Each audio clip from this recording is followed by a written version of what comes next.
Video of how dalgona snack is made.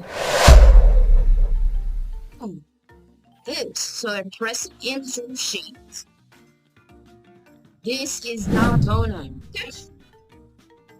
Also known as probably it's a proper sweet sauce.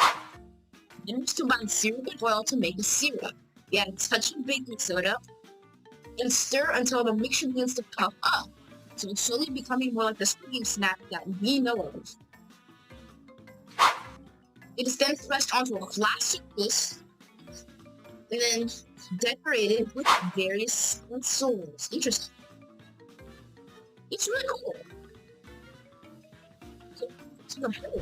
Once cold, dalgona is eaten as is or on a stick, and it tastes like hard sugar with a slightly burnt flavor. Some vendors will even give you one for free if you can preserve the inner shell without cracking it.